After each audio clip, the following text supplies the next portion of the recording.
Hello student, कैसे हैं आप सब। उम्मीद करता हूं आप सब अच्छे होंगे, मस्त होंगे, बेहतर होंगे, आपकी पढ़ाई बेहतर चल रही होगी। और आज के इस लेक्चर में हम आयनन ऊर्जा के बारे में चर्चा करेंगे, जिसका दूसरा नाम है आयनन विभव या आयनन एंथैल्पी। अच्छे तरीके से यहाँ पर आप समझने की कोशिश करेंगे प्यारे बच्चों, ये है क्या चीज़, इसकी आवर्तीता क्या है और इसे प्रभावित करने वाले कारक क्या हैं, पूरा आपको समझाऊंगा। और यहाँ से क्वेश्चन निश्चित है देखने को मिलता है, इसलिए प्लीज़ आप लोग इसे थोड़ा सा अच्छे ढंग से पढ़ने की कोशिश करेंगे, जिससे आपको दिक्कत ना हो सके और आप आसानी से तैयार कर सको। आयनन ऊर्जा, आयनन एंथैल्पी या जिसे बोलते हैं आयनन विभव, तीनों एक ही चीज़ है। यदि क्वेश्चन पूछेगा आयनन विभव किसे कहते हैं तो भी वही है, आयनन ऊर्जा तो भी वही है, आयनन एंथैल्पी। ठीक है, चलिए हम किसी भी परमाणु की बात करें, जैसे परमाणु से हम इलेक्ट्रॉन निकालना चाहते हैं तो उसको हम कुछ ना कुछ एनर्जी देंगे, जिसके कारण उस परमाणु से इलेक्ट्रॉन बाहर निकलेगा। तो जो एनर्जी या ऊर्जा हम दे रहे होते हैं उसी ऊर्जा को हम कहते हैं आयनन ऊर्जा। यानी किसी गैसीय अथवा विलगित अवस्था के परमाणु से एक इलेक्ट्रॉन बाहर निकालने के लिए आवश्यक ऊर्जा आयनन ऊर्जा कहलाती है या आयनन एंथैल्पी कहलाती है, या प्यारे बच्चों क्या बोल सकते हैं, आयनन विभव कहते हैं। किसी विलगित गैसीय परमाणु से एक इलेक्ट्रॉन बाहर निकालने के लिए, चाहे वो प्यारे बच्चों प्रथम कोष से हो सकता है, द्वितीय कोष से। परमाणु में क्या होता है, प्रथम कोष, दूसरा कोष, तीसरा कोष, किसी भी कोष से एक इलेक्ट्रॉन हम निकाल रहे हैं, तब उसमें जो एनर्जी लगता है उसे कहते हैं हम क्या, आयनन ऊर्जा। जैसे मान लीजिए कोई भी पदार्थ सॉलिड स्टेट पे है, सॉलिड मतलब एकदम ठोस है, ठीक है। जैसे मान लीजिए गैस अवस्था में होगा तभी निकलेगा, तो सॉलिड से जब वो गैस स्टेट में होगा तभी तो इलेक्ट्रॉन निकल पाए, क्योंकि बोला ही गया है किसी विलगित गैसीय परमाणु से, समझ रहे हैं, यानी गैसीय परमाणु होना चाहिए।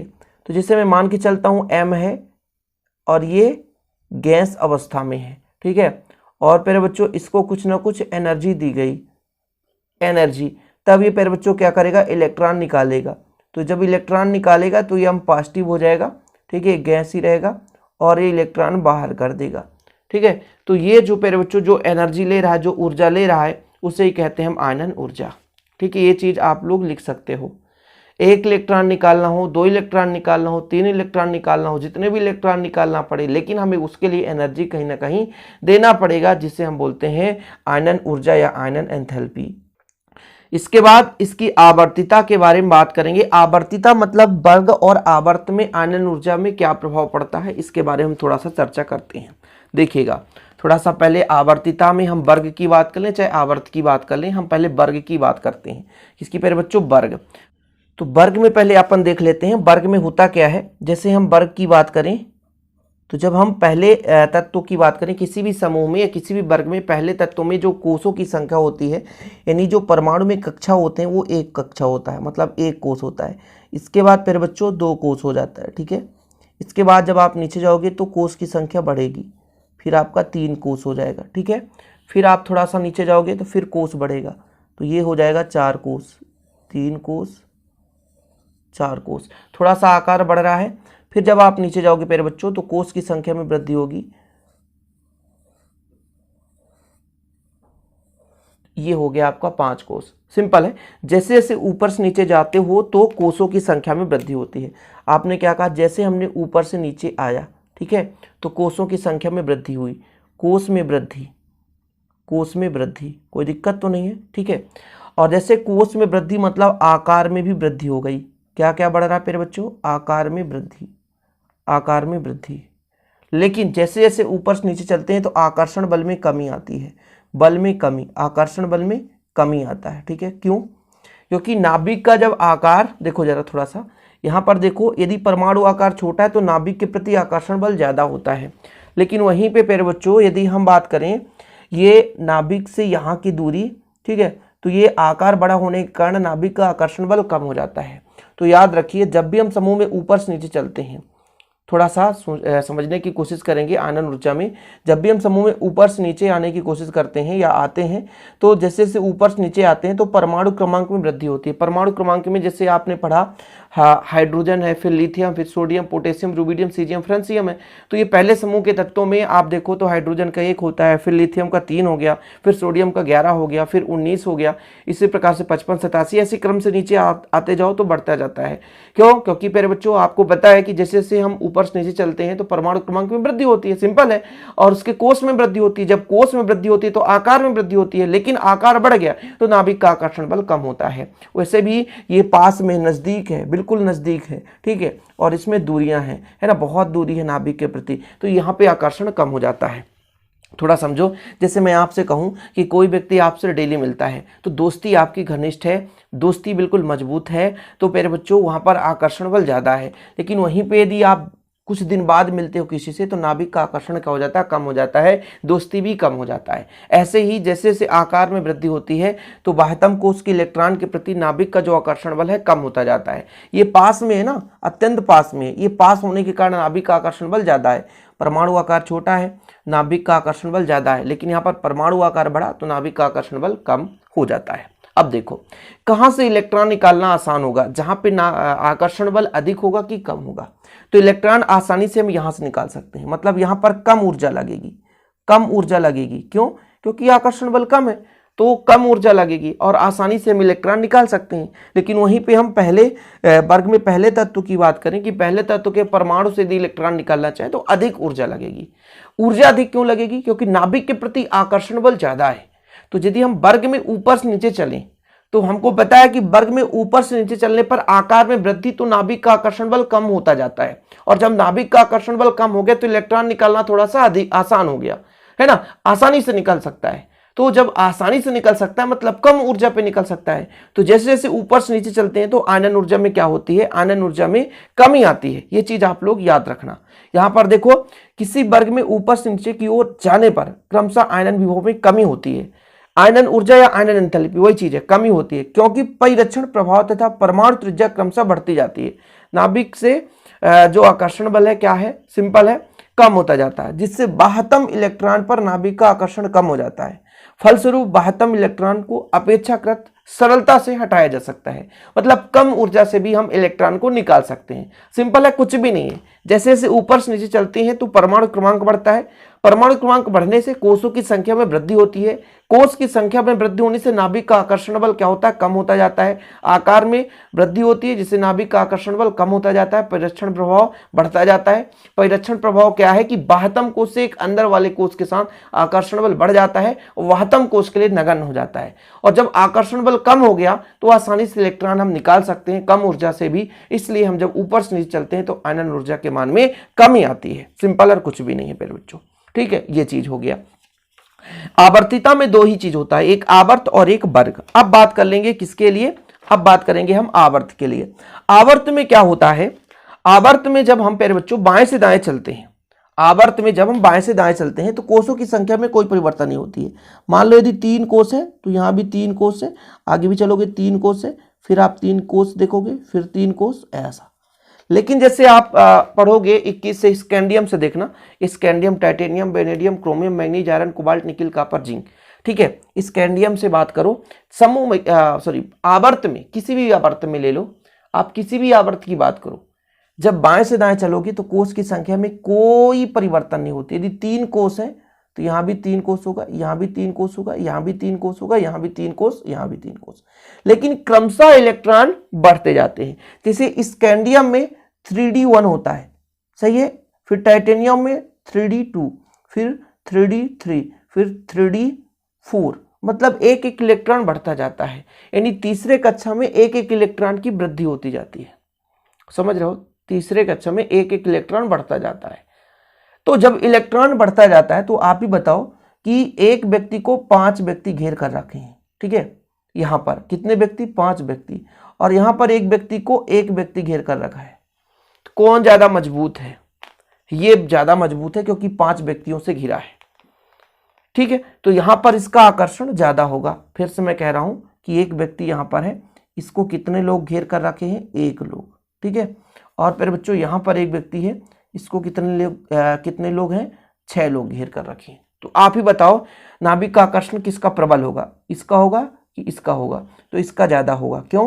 क्योंकि यहां पर प्यारे बच्चों 6 लोग हैं, तो 6 लोगों के बीच का जो मित्रता है, जो बंधन है, बहुत ही मजबूत होता है। ऐसा नहीं होता कोई यदि 2 दोस्त हों और एक साइड 6 दोस्त हों तो फिर 2 दोस्त पीछे हो जाएंगे, भाई हमको लड़ना सही नहीं होगा क्योंकि वो लोग 6 लोग हैं यार, हम लोग हार जाएंगे। ऐसी कंडीशन यहीं पे है। थोड़ा समझने की कोशिश करो कि जैसे जैसे हम बाएं से दाएं चलते हैं तो कोस में कोई वृद्धि नहीं होती है, कोस फिक्स रहता है। यदि 3 कोस है तो 3 कोस है, 4 कोस है तो 4 कोस, 5 कोस है तो 5 कोस। लेकिन बच्चा लोग क्या होता है, कोस में इलेक्ट्रॉन बढ़ते जाते हैं। 3 कोस है, यानी बाह्यतम कोस में मान लो डी में एक इलेक्ट्रॉन है, फिर 2 इलेक्ट्रॉन, फिर 3 इलेक्ट्रॉन, फिर 4 इलेक्ट्रॉन। तो जब हम बाएं से दाएं चलते हैं तो कोस में कोई परिवर्तन नहीं। यदि 3 कोस तो 3 ही कोस, 4 कोस तो 4 ही कोस, लेकिन इलेक्ट्रॉन धीरे धीरे बढ़ता जाता है। जब इलेक्ट्रॉन बढ़ता जाता है तो यहां पर एक मान लीजिए इस कोस में 4 इलेक्ट्रॉन है, आगे चलकर हमने देखा यहां पर तो 17 इलेक्ट्रॉन हो गए यार बाह्यतम कोस में। अब जब इलेक्ट्रॉन ज्यादा, कोस फिक्स है, कोस इसमें भी है, कोस इसमें भी है, फिक्स कोस है, लेकिन बाह्यतम कोस में इलेक्ट्रॉन की संख्या बढ़ गई। और जब इलेक्ट्रॉन की संख्या बढ़ गई, इलेक्ट्रॉन की संख्या बढ़ गई तो नाभिक का आकर्षण बल बढ़ गया। अब जहां पर आकर्षण बल बढ़ा वहां से इलेक्ट्रॉन निकालना थोड़ा कठिन हो गया, यानी अधिक ऊर्जा लगेगी इलेक्ट्रॉन निकालने के लिए। फिर से समझने की कोशिश करो मैं क्या कहना चाहता हूं बच्चा लोग, कि बाएं से दाएं चलते हैं तो कोस में कोई परिवर्तन नहीं, कोस फिक्स है। यदि 4 कोस है तो 4 कोस, 3 कोस है तो 3 कोस, लेकिन बाह्यतम कोस में इलेक्ट्रॉन बढ़ते जाते हैं। इलेक्ट्रॉन क्या होते हैं, बढ़ते जाते हैं। जैसे 1 इलेक्ट्रॉन है इसमें, फिर आगे चलकर 2 इलेक्ट्रॉन, फिर 3 इलेक्ट्रॉन, फिर 4 इलेक्ट्रॉन, फिर 5, 6, 7, 8 से ज्यादा तो हो नहीं सकता बाह्यतम कोस में, ये तो सबको पता है। तो 8 इलेक्ट्रॉन हो गए, नाभिक का आकर्षण बल बढ़ गया भाई, नाभिक का आकर्षण बल बढ़ गया 8 इलेक्ट्रॉन के कारण। अब कहोगे सर ऊपर से नीचे चाहते थे, वहां भी तो इलेक्ट्रॉन बढ़ रहे थे। नहीं, वहां इलेक्ट्रॉन के साथ साथ कोस बढ़ रहा था, नाभिक से दूरी बढ़ रहा था, लेकिन यहां पर नाभिक से दूरी नहीं बढ़ रहा है, बल्कि इलेक्ट्रॉन बढ़ने के कारण संकुचित होता है, आकार में थोड़ी सी कमी आती है। तो यहां पर प्यारे बच्चों 8 इलेक्ट्रॉन यदि हो गया है, यहां पर 1 इलेक्ट्रॉन है, तो यहां पर नाभिक का आकर्षण बल ज्यादा हो गया, और नाभिक का आकर्षण बल ज्यादा हो गया तो इलेक्ट्रॉन निकालना थोड़ा सा कठिन हो गया, इसलिए यहां पर अधिक एनर्जी यानी अधिक ऊर्जा की आवश्यकता होगी। तो किसी आवर्त में बाएं से दाएं जाने पर आयनन ऊर्जा क्रमशः बढ़ती है। क्यों? क्योंकि आवर्त में बाएं से दाएं जाने पर नाभिकीय आवेश में वृद्धि होती है, मतलब इलेक्ट्रॉन बढ़ते जाते हैं।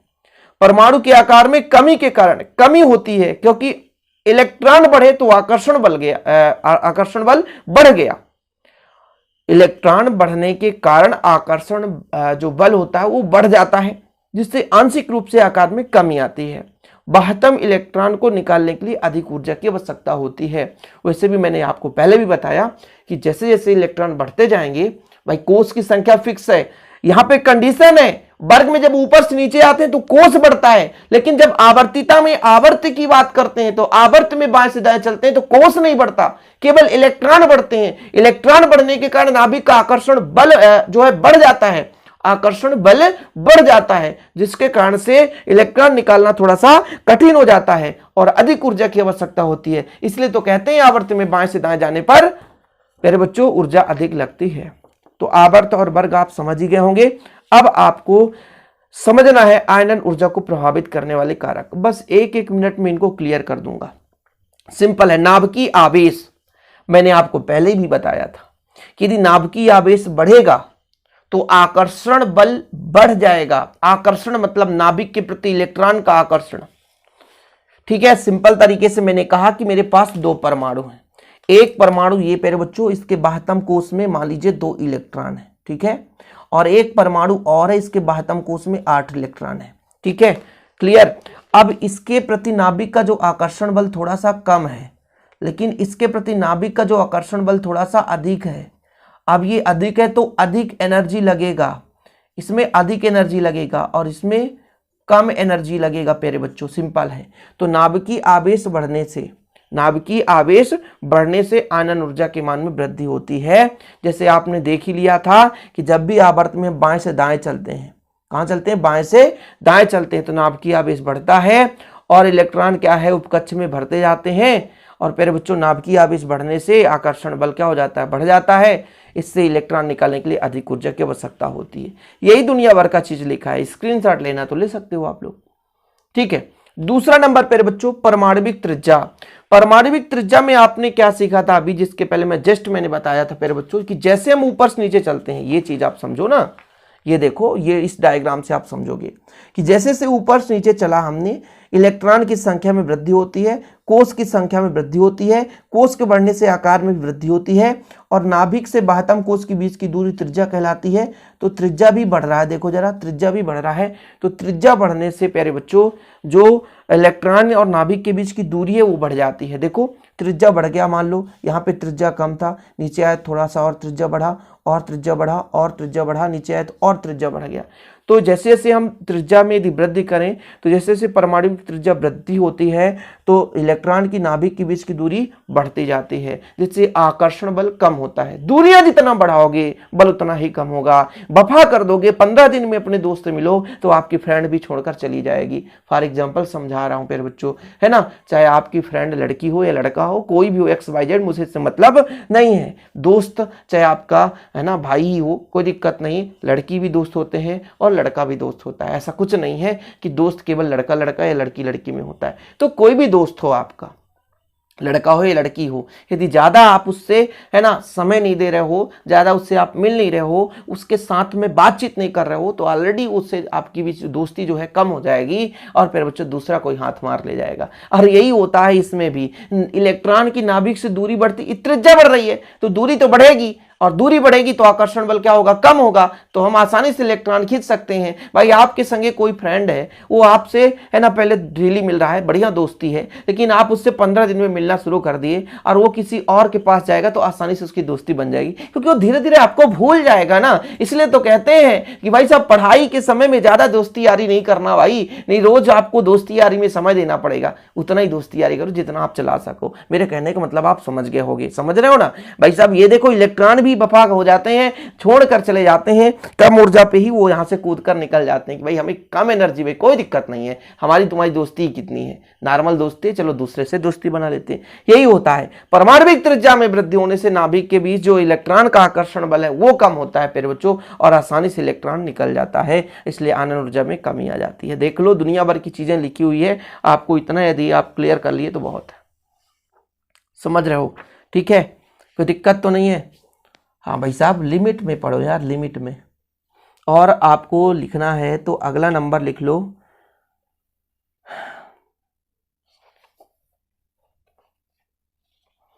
पूर्ण तथा अर्धपूर्ण कक्षक। ठीक है, पूर्ण तथा अर्धपूर्ण कक्षक। यदि किसी कक्षक में या तो पूर्ण इलेक्ट्रॉन भरे हैं या तो अर्धपूर्ण है तो अधिक स्थायी होते हैं। समझ रहे हो, यदि किसी कक्षक में पूर्ण इलेक्ट्रॉन भरे हैं या तो अर्धपूर्ण है तो अधिक स्थायी होते हैं, तो वहां पर अधिक ऊर्जा लगेगा क्योंकि स्थायित्व तो अधिक है। और यदि अर्धपूर्ण नहीं है या पूर्ण नहीं है, अर्धपूर्ण मतलब जैसे डी में 5 कक्षक है ना, ठीक है, कैसे बात कर लें हम, यहाँ पर देखो डी उपकोष के 5 कक्षक हैं, ये जैसे डी है इसमें 5 कक्षक हैं, तो इनमें या तो एक एक इलेक्ट्रॉन भरा हो तो ये अर्धपूर्ण कहलाता है, और वहीं पे यदि हम इन 5 कक्षक में 2-2 इलेक्ट्रॉन भर दें तो ये पूर्ण है। तो या तो अर्धपूर्ण है या तो पूर्ण भरा है, तो फिर ये अधिक स्थायी होते हैं, और अधिक स्थायी अवस्था में इलेक्ट्रॉन निकालने के लिए अधिक ऊर्जा लगेगी। तो मेरे बच्चों पूर्ण या अर्धपूर्ण कक्षक से यदि इलेक्ट्रॉन निकालना चाहते हैं तो फिर अधिक एनर्जी की आवश्यकता होती है, अधिक ऊर्जा लगता है। ये चीज भी आपको पता होना चाहिए। अगला नंबर है बाह्यतम इलेक्ट्रॉनों पर अंदर के इलेक्ट्रॉनों का परिरक्षण प्रभाव। ये तो बड़ा खतरनाक हो गया यार, परिरक्षण प्रभाव, ये चीज आपको समझना जरूरी है, जिसे हम दूसरे नाम से जानते हैं, आवरण प्रभाव के नाम से भी जानते हैं। इसको थोड़ा सा मैं समझा देता हूं, हो सकता है आपको समझ में ना आए। परिरक्षण प्रभाव इसको कैसे समझोगे प्यारे बच्चों, जैसे मैं थोड़ा सा एक एग्जाम्पल लेकर चलता हूं, इसमें डायग्राम बनाता हूं। जैसे मान लीजिए एक हमारा परमाणु है, नाभिक है, नाभिक में पहला कोष है, ये दूसरा कोष है, ये तीसरा कोष है, इसके बाद ये चौथा कोष है। ठीक है, अब जब इलेक्ट्रॉन इस वाले में प्रवेश करता है, एक इलेक्ट्रॉन, दूसरा इलेक्ट्रॉन, तीसरा इलेक्ट्रॉन, चौथा इलेक्ट्रॉन, पांचवा इलेक्ट्रॉन, n-1, ये nवां कोष है ना, अंतिम कोष, और ये n-1 कहलाता है। तो जब अंदर वाले इसमें इलेक्ट्रॉन प्रवेश करते जा रहा है, ठीक है, 1 इलेक्ट्रॉन हो, 2 इलेक्ट्रॉन हो, 3 इलेक्ट्रॉन हो, 4 इलेक्ट्रॉन इसमें प्रवेश करता है, तो यहाँ पे नाभिक का आकर्षण बल बढ़ता है। तो इस कोष के साथ इसका आकर्षण बल ज्यादा हो गया। अब बेचारा बाहर वाला क्या है, अनियमित रूप से कुछ इसका आकर्षण बल नहीं है, तो ये बिल्कुल स्वतंत्र है, छुट्टा है, समझ रहे हो, छुट्टा सांड जिसे बोलते हैं, है ना। तो यहाँ से ये इलेक्ट्रॉन मुक्त है, बढ़िया स्वतंत्र है, यहाँ से आसानी से इलेक्ट्रॉन हम निकाल सकते हैं।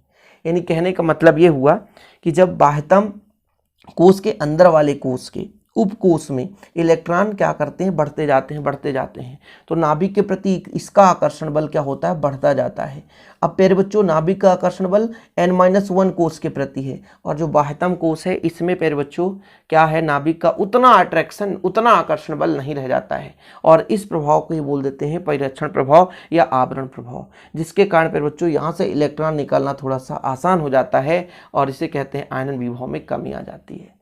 क्या हो जाती है, आयनन विभव में कमी आ जाती है। देखो, किसी भी परमाणु के बाह्यतम उपकक्ष में इलेक्ट्रॉनों पर नाभिक का आकर्षण बल अंदर के इलेक्ट्रॉनों पर उसके आकर्षण बल से कम होता है। जैसे जैसे अंदर के कक्ष एवं उपकक्षों में इलेक्ट्रॉन की संख्या बढ़ती जाती है, मैंने कहा ना, 1 इलेक्ट्रॉन गया, 2 इलेक्ट्रॉन गया, तीसरा इलेक्ट्रॉन, वैसे वैसे इस संख्या के कारण बाह्यतम उपकक्ष के इलेक्ट्रॉनों पर नाभिक का आकर्षण बल कम होता जाता है, प्रभाव कम होता जाता है। मैंने बोला भाई साहब कि जैसे जैसे n-1 कोश में इलेक्ट्रॉन बढ़ते गए तो यहाँ पर आकर्षण बल बढ़ा, लेकिन बाह्यतम कोश के लिए, बेचारे के लिए कुछ नहीं बचा, बहुत नॉर्मल है।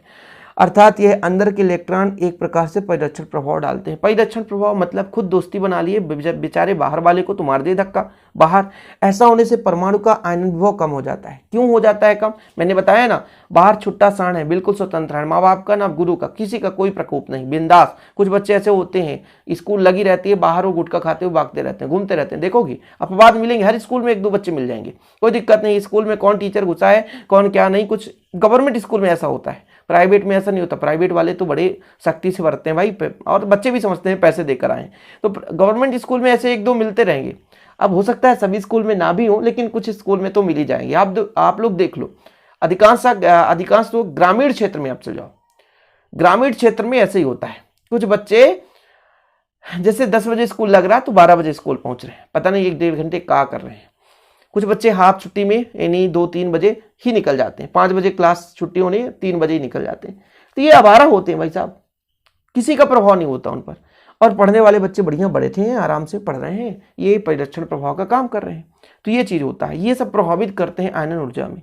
ठीक है, तो इस तरीके से आज का ये टॉपिक हो गया कंप्लीट। और अब इतना ही प्यारे बच्चों, आप लोग आज इसमें थोड़ा सा टाइम भी लग गया, लेकिन यदि आप अच्छे तरीके से मेहनत किए होंगे, समझे होंगे इसको, तो आपको आयनन ऊर्जा है ना कभी नहीं भूलेगा। 1 से 2 बार देखो, है ना, तब आपको समझ में आएगा। इसका नोट्स लेना है तो 9685 29 91 49 पर कांटेक्ट कर सकते हैं। 9685 29 91 49 ये मेरा पर्सनल नंबर है, लेकिन 100 रुपीज़ चार्ज होता है 1 सब्जेक्ट के लिए। व्हाट्सएप पर आप कांटेक्ट कर सकते हैं। जय हिंद, वंदे मातरम।